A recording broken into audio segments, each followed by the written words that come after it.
Hey, this is Getting Real with Hillary, take 3. This is the 5 steps to getting out of a funk. So, before I start, don't forget my website, gettingrealwithhillary.com, newly revised. There's so much on it you wouldn't believe. So go check it out. You can get to the blogs that way, the YouTube channel, my new events coming up next week, articles published, and all sorts of great stuff for creating freedom in your life. So, the 5 steps to getting out of a funk.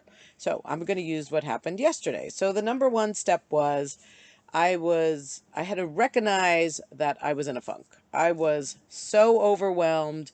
My head felt like it was going to explode. Um, I was like, I didn't even know what to do. I felt physically sick. I thought I was getting sick. That's how fucked up I was. So the first step is to recognize it. Okay, I'm fucked up, right? The second step was to just stop.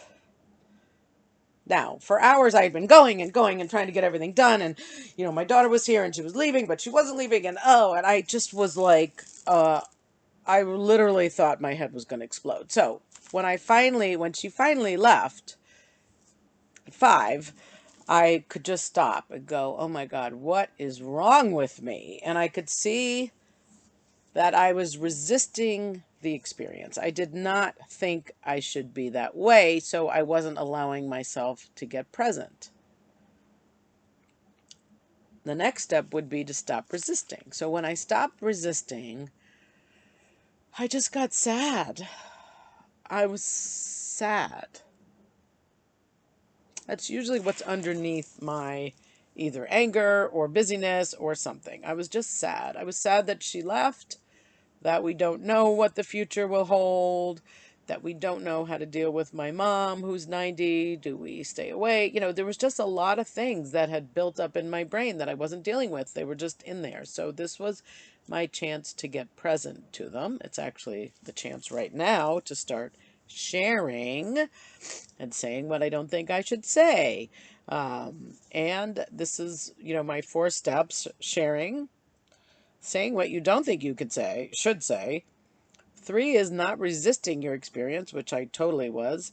And 4 is to recognize your accomplishments, but in my case, I'm just going to say make a list. So, the 5th step, once I realized I was just sad, the 5th step is to make a list.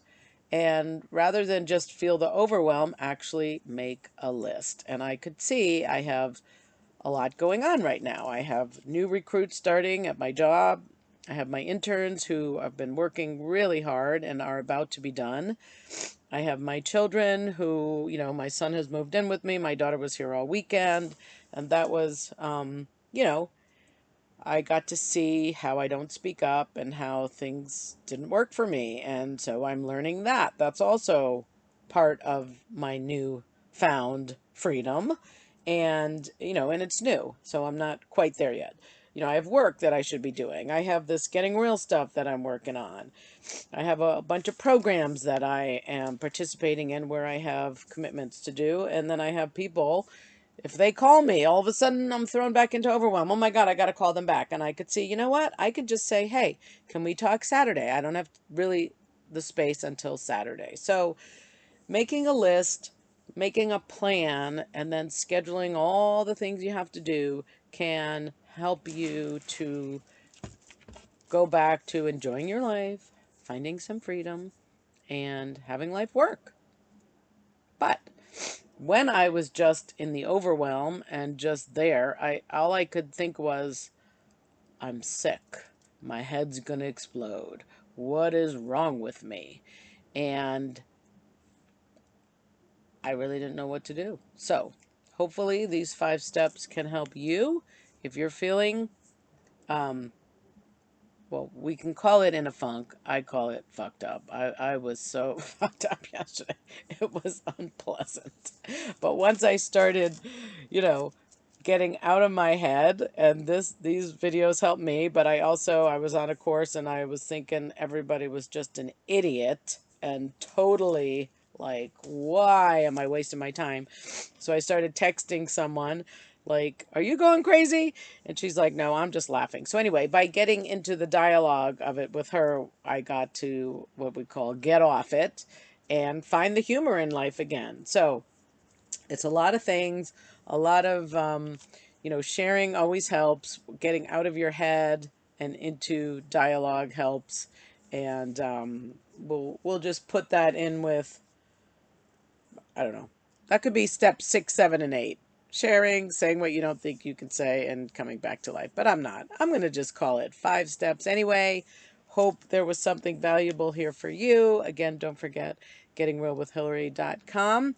And everything you need, you can find there. Even the planning genie. You can tap on the lamp and summon the genie for some magic of your own. Because when I use myself as a guinea pig, that makes me more equipped to help you create magic in your life. So, talk to you soon. Thanks for listening. Bye.